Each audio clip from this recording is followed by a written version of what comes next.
Aina Rirka, Aguinuishla, Shasagi Levordol, the Wheel Cllr Carro Corky, Oakdran Nahiran, Mihal de O'Higgin, Oddweir de Corky, Cllr Kaiti Lanachi, Last Vanishorn na Carrock, on Tuosel Don Lobogig, August Rear Hor Crinahe on Tuosel Taig O'Caton, Faniki Ivor Shasov, Riv Foilte on Oakdran. Distinguished ladies and guests, please stand for the members of Cork City Council, the President of Ireland, Michael D. Higgins, the Lord Mayor of Cork, Councillor Catherine Clancy, the Deputy City Manager, Mr. Dan Buggy, and Meetings Administrator, Mr. Tig Keating. Please remain standing for the Presidential Salute.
Son an Tard Verde, Cllr Kaiti Lanachi, August Cllr Carro Corky, Tardy made on him file to go Rov Cllr Gidi Hallen Nicole Kirma, Hallen Carrock.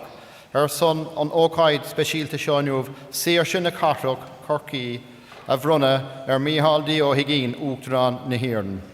On behalf of the Lord Mayor of Cork, Councillor Catherine Clancy, and Cork City Council, I welcome you all here to this Concert Hall, City Hall, for this special occasion today, the conferring of the Freedom of Cork City on President Michael D. Higgins.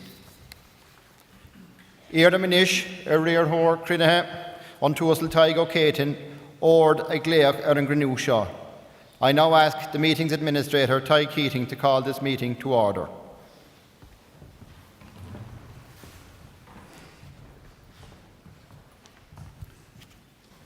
Crinu de Cllr Carro Corky an Carhu Lois Fehe de Vi Marta Gavilis a Cardiog. Voluntard Vara Cllr Kaiti Flanakig, August Varhig on Cllr, Gumrun for Searsha Carro Corky, Vi Hall D. O'Higgin, Uachtaráin Heron.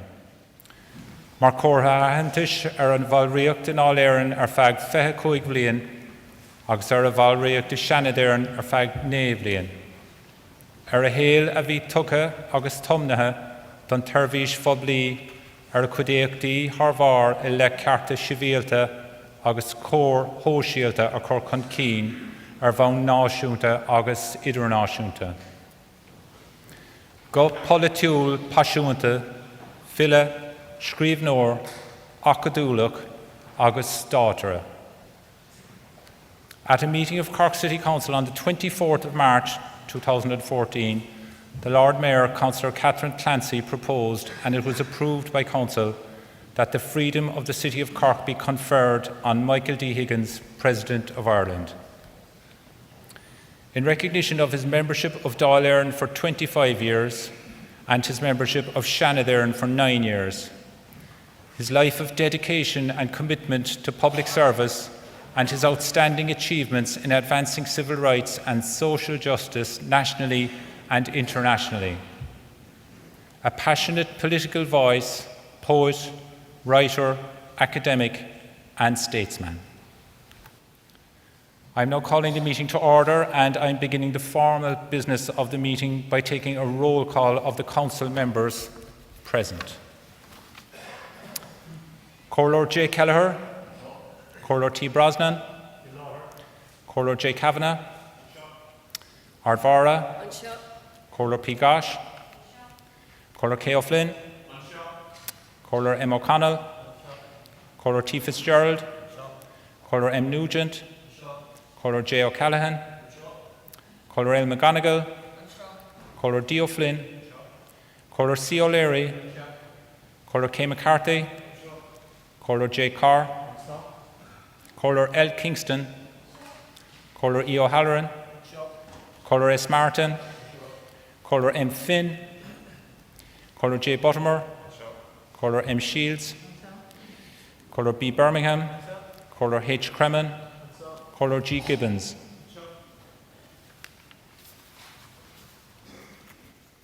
Ardmhar atá quorum i láthair agus is féidir tús a chur leis an cruinniú. Lord Mayor, we have a quorum present and the meeting may now proceed. Gwynnis ús le seasaigh le haig an Ardmhar a Corcaí agus í ag rá padar an cruinniú. Can I ask you, ladies and gentlemen, to stand now, please, as the Lord Mayor recites the opening prayer, and that will be followed by a few moments of reflection. Gormagav. Direct, we beseech thee, O Lord, our actions by thy holy inspirations, and carry them on by thy gracious assistance, that every word and work of ours may always begin from thee, and by thee be happily ended, to Christ our Lord. Amen. Iar minis an tard verda Cllr Caiti Llanachí, Lawert leis an Grenú. I now call on the Lord Mayor, Councillor Catherine Clancy, to address the meeting.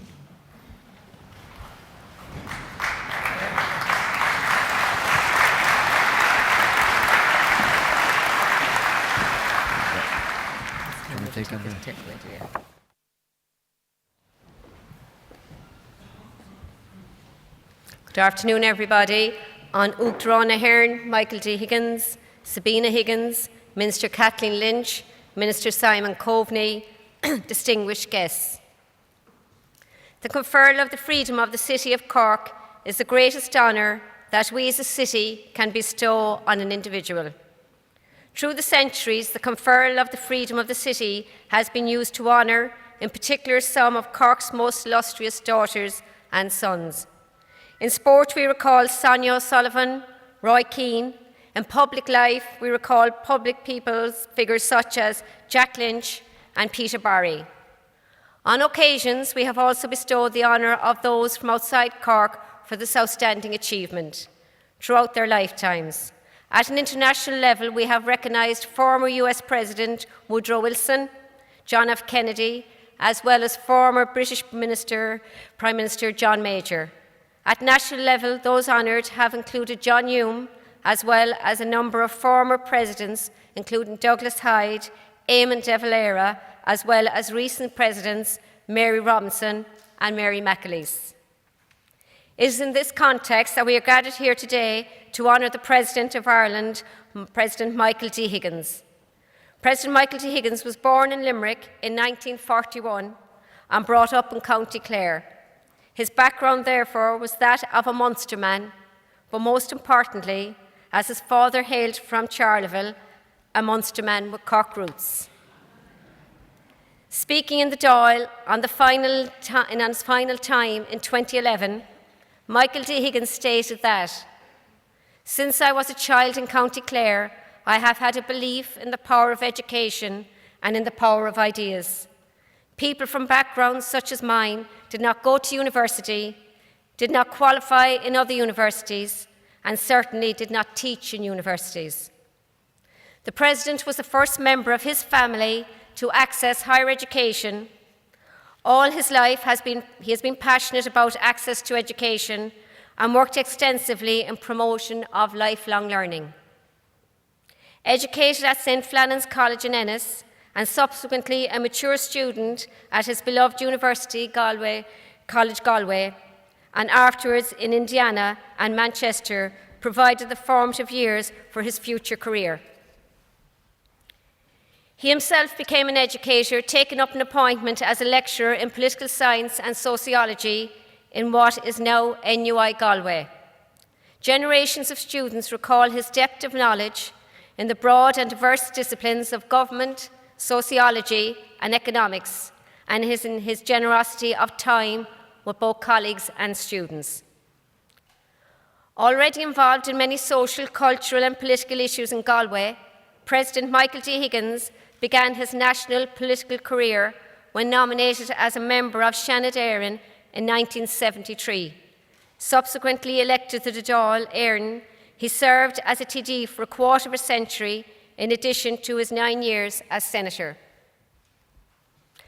As we gather here today at the City Hall, it is important to recall that President Michael D. Higgins served also as an alderman and councillor on Galway City Council and held the distinction of twice being elected Mayor of Galway. The public life of President Michael D. Higgins has been notable for many achievements, all of which have been inspired by his passion for justice and equality. In everything that he has done and written, as an academic, as a senator, TD, minister, and now as president, his overriding concern has been for people again and again. His own experience has moulded his outlook on life. He has been an outspoken champion of those on the margins of society, both here in Ireland and abroad, reminding all of us of the plight of those caught up in intergenerational poverty. He has always spoken of what he believed in, often at his own political expense. Ahead of his time on so many issues, his ability to say difficult things in clear language, even if it was not popular at the time. There is no split in the man between public and private language. For many in Ireland, it was President Michael D. Higgins who, throughout the early 1980s, brought our attention to the human rights abuses occurring in Central America, most notably El Salvador. From his visit to the region, he brought home to us the suffering that was being inflicted on fellow human beings. Subsequently, he reminded us of all this when he said that if one of us has witnessed the bodies of the assassinated, the mutilations, the inscriptions of death and torture, as I have, then not only must the gaze not be averted, but the life of the observer must be allowed to change. On his return to El Salvador as president last October, he recalled that in the 1980s he felt encouraged, compelled even, to testify and bear witness to those violations of human rights by reporting on them and by doing my best to raise my fellow citizens' awareness of what was going on in Central America and elsewhere. In Ireland, his record as a parliamentarian again demonstrates his desire for equality on all aspects of society. In 1984, along with Mary Robinson, he led the call through the Seanad motion for the abolition of the status of illegitimacy, arguing forcibly that the state remove this disgraceful badge from ourselves as a people. As minister, he followed through in his opposition to censorship in broadcasting, while also bringing his lifelong love of the Irish language and the arts to great effect through the establishment of what now TG Cllr and the development of the film industry is in Ireland. Here in Cork, we recall in particular his attendance at and support for events such as the Cork Film Festival and Feis Matthew, and in his recent visit to Cork to meet with residents, traders and businesses affected by the city centre floods. Since his election as president, he has continued to be a voice for all the citizens of Ireland, most notably on his recent state visit to Britain, where he spoke at length of the hundreds of thousands of Irish people, including his own sister, who had emigrated to Britain in the 1950s.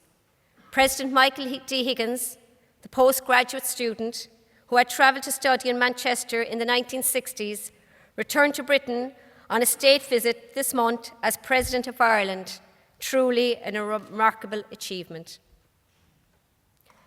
Following the conferral of the Freedom of the City in 1963, John F. Kennedy remarked that he would be proud to state that he had served as President of his country and was a free man of the City of Cork. President Higgins, I hope that you too will share these sentiments for many years to come. In recognition of President Michael D's commitment to public service, the President's outstanding achievement in advancing civil rights and social justice, nationally and internationally, I am honoured to confer the Freedom of the City on President Michael D. Higgins. Garamila Mahagwif. Thank you.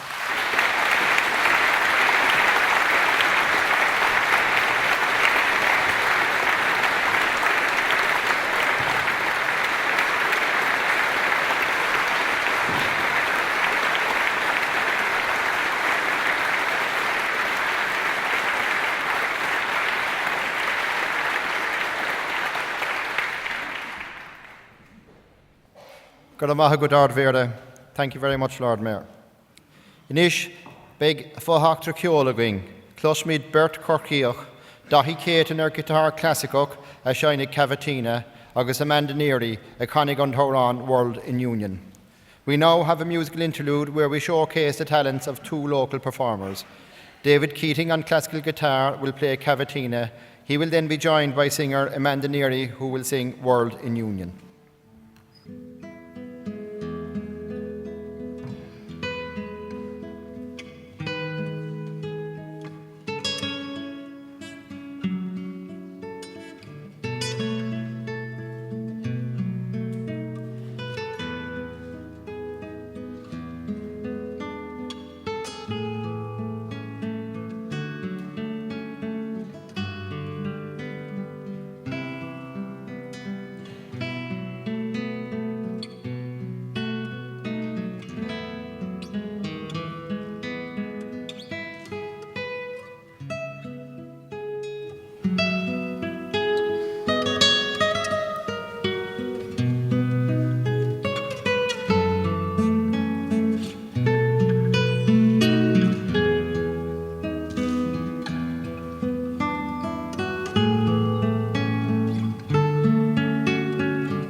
must find what I can be.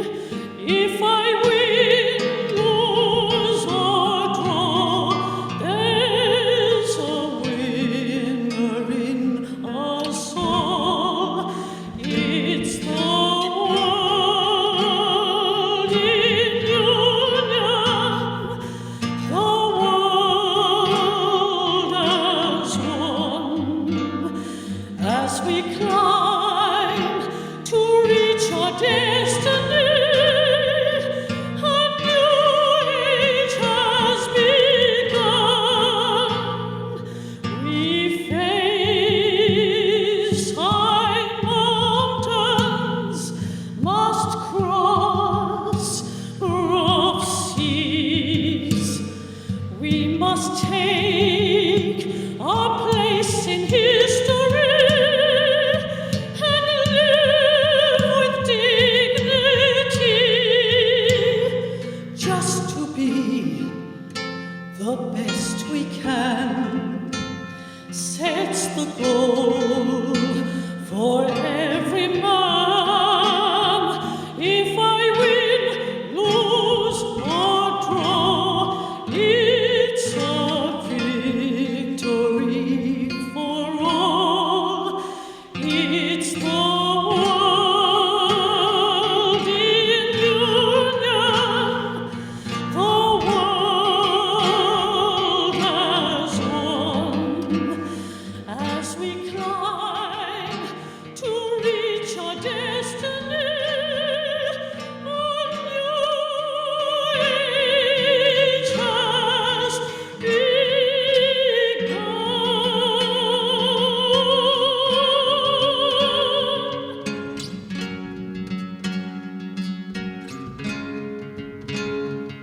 Oh, the world in union.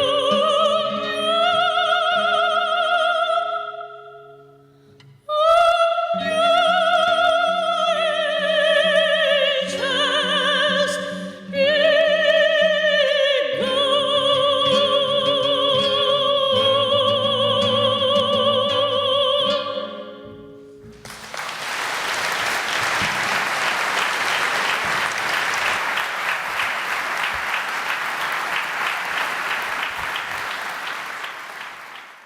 Inis Shinoig on Tuachtaran, Mihaldi O'Geen, Roland Isiasha, Fui Fine on Ardvera, Cllr Kite E. Clancy, August last Vanistorna Cartoch on Tuasl Donald O'Bogig. President Michael D. Higgins will sign the Roll of Freedom, and this will be witnessed at the table by the Lord Mayor, Councillor Catherine Clancy, and the Deputy City Manager, Mr. Dan Buggy. The custom of awarding the freedom of the city of Cork dates back to the 14th century. It is, as the Lord Mayor has previously said, the highest civic honour which can be bestowed by Cork City Council upon a person who has distinguished himself and is deemed worthy to have his name enrolled on the list of the freemen of the city. Previously, Sean T. O'Callig, Eamon De Valera, Mary Robinson and Mary McAleese were incumbent presidents who were enrolled as freemen. Douglas Hyde, our first president, had the freedom bestowed in 1906 when, as a journalist, he was recognised for his contribution to the revival of the Irish language. Other recipients include honorary burgesses, nationalist heroes, statesmen and clergy, as well as numerous high achievers of renown inside and outside the city. You can see some of the names of those people on the back of your little souvenir programs today. Tugum Credinish, Dunuachtaran, Mihaldi O'Higgin, Cllr, na Cllr Corky, on Tardvera Aragard. I now invite President Michael D. Higgins, Freeman of Cork City, to reply to the Lord Mayor.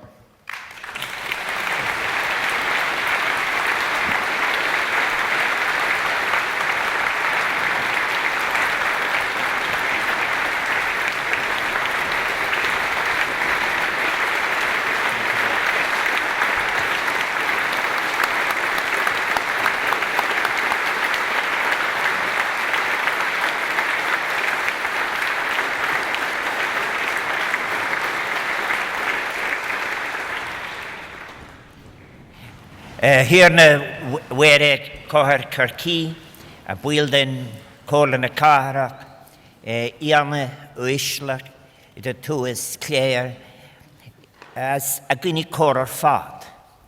An Gedal Chias Minlam, Ro Comoris, an honoris and pleasure to me, Maruktra a Herin, Sirshan a Carach, Intag Shaw Glaco, O Corlan a Carach, Agasum Winter Kirky.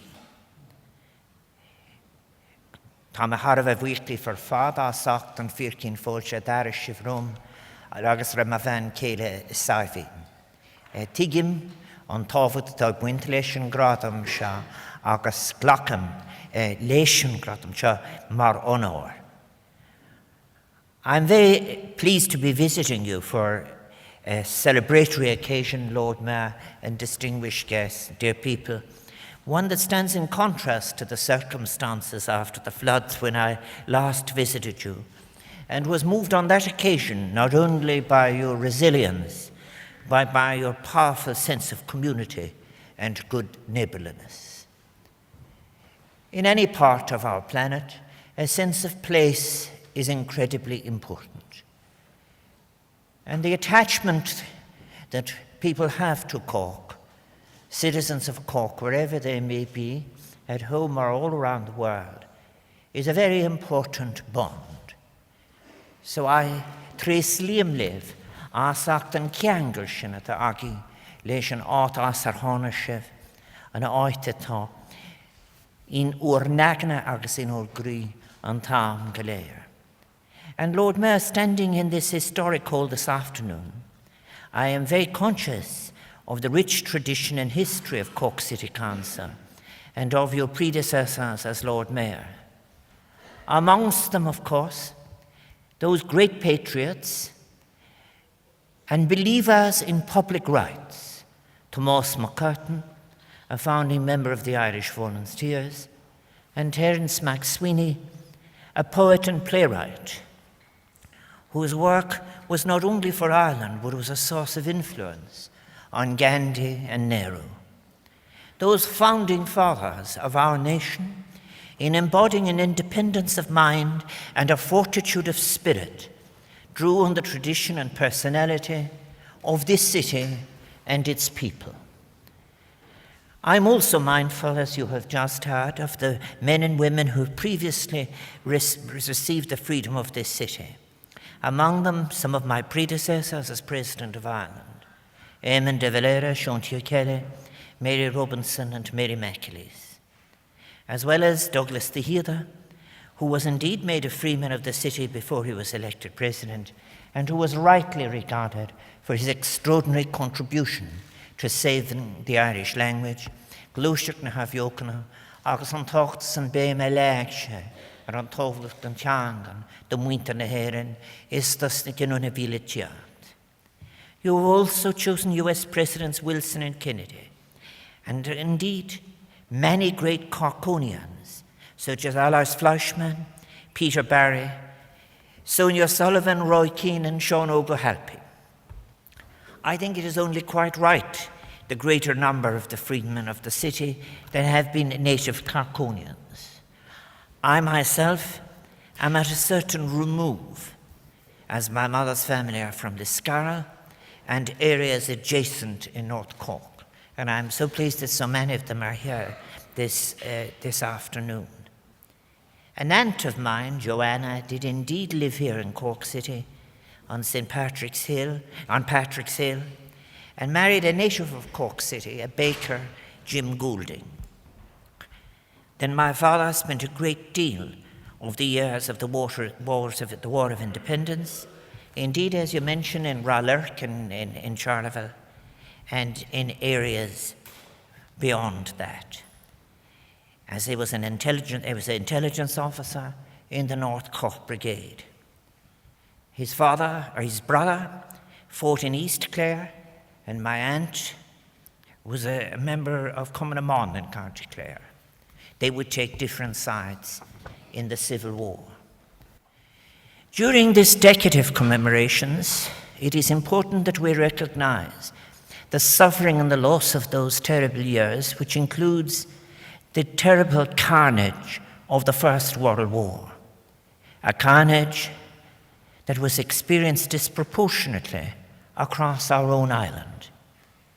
Cork lost great numbers of men fighting for the Munster Fusiliers at Gallipoli and on the Western Front. And of course, Cork also suffered the worst of the fighting in both the War of Independence and the tragic Civil War, which left its own legacy. Indeed, this very building makes its own reminder to the great tragedies of that period, but also to the extraordinary courage and dedication and sense of values of so many people. And thus the people of this city, which you want to be making a free man of, carry in their folk memory a deep knowledge of the price that was paid for the freedom of our nation. And I take this opportunity of all those who have given, continue to give, and will give public service on behalf of all of the people. I wish them well. I think that the human cost carried by brave people fighting for what they believed in at home and in foreign fields is something that should turn us against war forever. This tide of blood that washed over Europe, that was released, and therefore it encourages us to pursue, to build, and to secure peace. And it was particularly poignant then that Cork has played such a central role in the more important recent diplomatic events of recent years, as the Irish people set about a different chapter, a happier chapter in our history. Cork was the last venue visited by Queen Elizabeth during her state visit to Ireland in 2011. And I have it on excellent authority that it was one of the high points of Her Majesty's visit. My own state visit ended in your twin city, Coventry, where I was delighted to be joined by a number of the members of Cork City Council. You are twinned with Coventry, and we were able to celebrate together the deep bonds that have been forged by the experience of different waves of migration in different periods with different challenges between Ireland and Britain. And it was very pleasing on that last event in the state visit to meet so many Irish people who indeed you have referred to my own family's emigration at the end of the 50s, but to meet so many who were Irish in Britain in different circumstances, and who I can assure you were delighted that we are all in this new atmosphere of creating a future together. So it's appropriate then that Cork should play such a significant role in facilitating interaction and dialogue between peoples, and that Cork should stand as a symbol for hospitality and friendship between nations. We should remind ourselves regularly that that concept, hospitality, care of the stranger, meeting the stranger, is something that exists, it's a concept that exists across all the different belief systems. For centuries, Cork was the gateway between our island and the Atlantic and indeed the world. The harbour and those living and working in it have been positioned centre stage in each of the major events in Irish history. Cork was central to the development of transatlantic trade in the 17th century, to the growth of naval power in the 18th century, and to the tragedy of famine and immigration in the 19th century. Indeed, it is not without significance that while the motto of Dublin translates as happy the city where the citizens obey, your own motto, representing your enduring contrarian tradition, is the far less deferential and emphatic statement of fact, statio bene fide carinis. Now, I suspect that if you were asking a Cork woman or man the meaning of that motto, with the fine classical training that they have behind them, they would certainly be able to translate directly from the Latin, and they would tell you, this means a safe harbour for ships. And then emphasizing the hospitality dimension, They might also add a rather nonchalant and self-evident like. So rooted...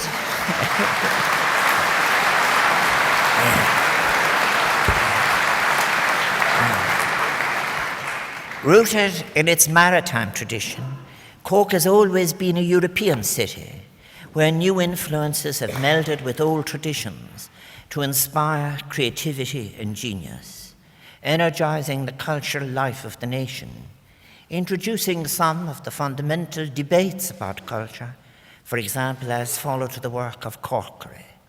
In the 1960s, the revival of our national musical tradition was being led by the great Sean O'Riordan. Sean O'Toole at University College Cork had already produced his Nua Versiocht, giving recognition to contemporary Irish language poets. And it was also in University College Cork, in the earliest 1970s, that a whole generation of poets emerged writing in English and in Irish, under the inspirational mentorship of John Montague. This generation included Gabriel Rosenstock, Nuala Ní Dhomhnaill, Theodogan, Sean Dunn, William Wall, Tom McCarthy, and all of those who made and continue to make such an immense contribution to the life and literature of our country. But Cork is rightly known for its great prose writers. Frank O'Connor, Sean O'Phelan, and Corkery, whom I've mentioned, whose work defined an entire art form. More than half a century ago, the Irish short story was redefined by such as Frank O'Connor. He and others, showing a deep knowledge of the great European writing, that they introduced, for example, the power of the Russian long short story, as well as the experimental forms in French and other European languages. And any of us who had aspirations to write began there. But we should celebrate equally your wonderful poets, that golden generation who studied on the Western Road in the 1970s, and also the genius of all forms, that was the late Patrick Galvin, whose Mad Woman of Cork would, on its own or perhaps combined with M.J. Malloy's The King of Friday's Men, justify radio as a medium in its own right. And the incomparable Sean O'Riordan, who I put alongside Martin O'Giron as a poet of sensibility and loss in the near-modern period. And what all of these artists and institutions have in common is a rejection of elitism in the arts and a commitment to bringing excellence in Irish and world culture to the people of the city. And you give evidence of this by preceding what I have to say, by the beautiful contribution of music and voice. The city's public institutions have played a central role in this, not least Cork's fantastic, wonderful tradition of public libraries, from which the poet Tom McCarthy has recently retired, as has the unique treasure that is the Crawford Gallery. Now, the Crawford Gallery, I recall from my period as Minister for Arts, Culture and the Cllr, as having the most expensive crack in the roof in the Western world. And other Cork institutions and initiatives have made vibrant contribution not just to your civic life, but to our shared cultural life in general, such as the Opera House and the theatres, the Munster Literature Centre, the Triskel Arts Centre, the international festivals that you've referred to, such as the Jazz Festival, the very first film festival, and the new Indie Cork Film Festival. As someone who has tried to write, as a visitor to the city, and as president who recognizes and seeks to cherish and promote culture in all its diversity and richness, I want to say to you that all the Irish people have much to celebrate and be grateful for in the unique cultural heritage of Cork. And yours is a city blessed by wit and warmth, occasionally informed by irony, which stands as a safe harbour then, not only for ships, but for creativity and culture. And most importantly, a city to which the stranger can come and experience a welcome in an atmosphere of hospitality that understands that that is how we define our humanity. So to become a free man of a city of writers and poets, a city of sportsmen and women, of musicians and composers, of patriots and artists, is indeed a great honor, and I thank you for it.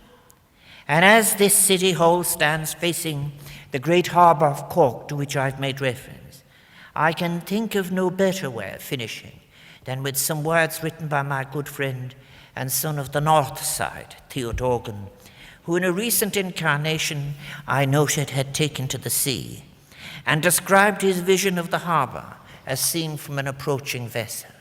And in his book, Sailing for Home, he addresses Cork as follows. Cork of the great harbour, Cork of the merchants and canny dock workers, Cork of the troop ships, rebel Cork, Cork of the martyred Lord Mayor, stone quays from which tens of thousands sailed into loneliness and dispossession, quays known to sailors of every nationality under the sun, quays and their pubs, sanctuaries and schools, my water-borne city built on a marsh, her motto, Statio bene fide carinis, a harbour good and safe for ships. Cork with her Tower of Shandon, topped by a golden salmon. Cork with her back to a sufficient province, her many faces turned always to the south and to the sea. So you can understand, I hope, that with such a stirring invocation of the city of Cork, offered by one of your own, it is with a great sense of humility and appreciation that I gratefully accept, Lord Mayor and Council and citizens of Cork, your conferring of the freedom of the city on me. Is guim rag spanachtare, or gahar is or muinter. Is cuma cahart in a wilshid lamaha, agus gan buika so kriliv, a rish as on firkin folsha, a dara shivrom hen, as ref ma van kele sarfin, garamina mahaki, visha mar honor velli.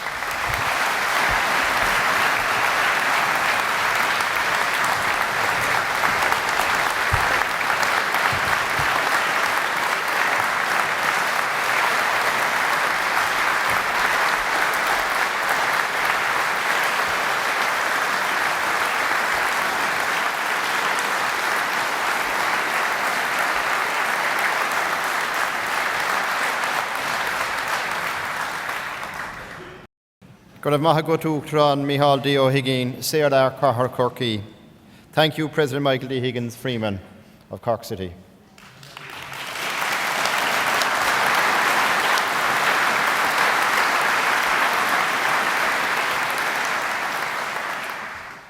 Anish Brunhigan Tardvera Cllr Kaiti Llanachi, Kishtog na Saoirse, de Cllr Cllr Corky on Tuchtran Mihal D.O. Higgins. The Lord Mayor, Councillor Catherine Clancy, will now present the Freedom Casket to Freeman of Cork City, President Michael D. Higgins.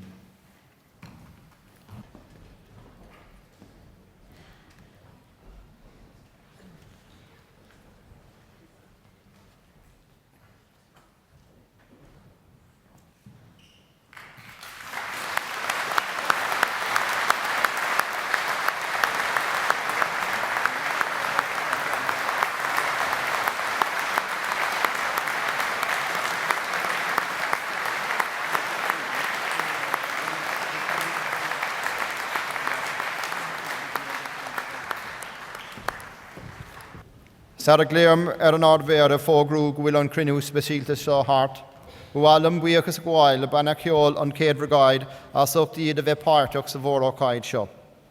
Buíochas freisin le dathí ó Céitin agus Mandanéirí. Buíochas freisin le fuidan seirbhí sí na cóirla as ochtar sáribre dígraseach chun an seaman seo a chur ar siúl. Before I call on the Lord Mayor to declare the special meeting closed, I wish to thank the band of the 1st Brigade for their participation in today's ceremony.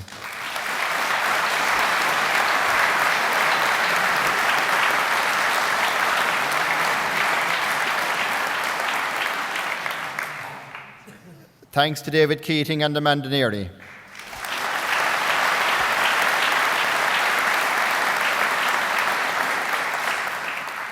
Thanks also to the staff in Council Services for their efficient hard work in preparing for this Freedom event.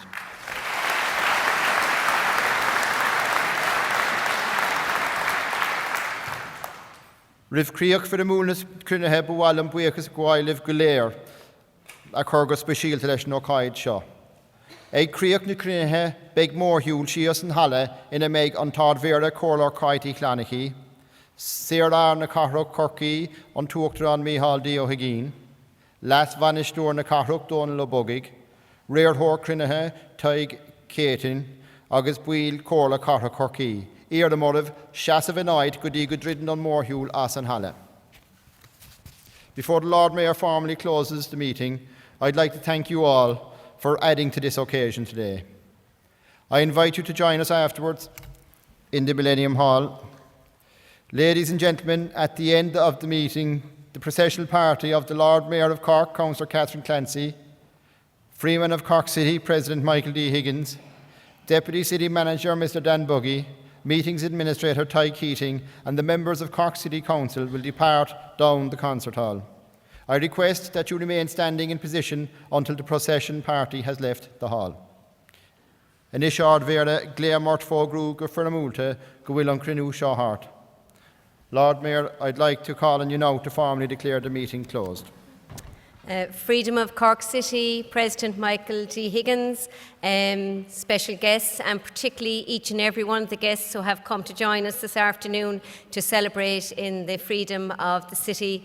Just to say, Gora Mila Mila Magud on my own behalf, but also on behalf of the council staff. And I particularly want to thank the staff of Corporate Affairs who have worked within a very, very short period in putting this wonderful event here together this evening. And particularly the staff in my own office, to thank Grania and to thank Nicola as well, who have worked really, really hard. We've been chopping and changing. Liz, you're here, but it wasn't easy getting you all here today. And, you know, we've had a lot. So to thank all the staff involved in that. And of course, Amanda and Dave as well.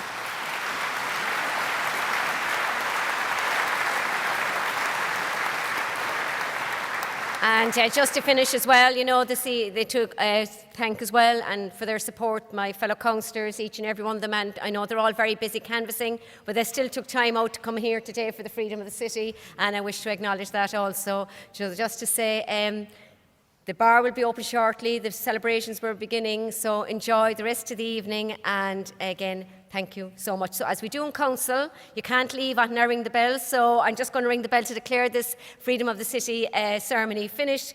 And so, finished. Time to go.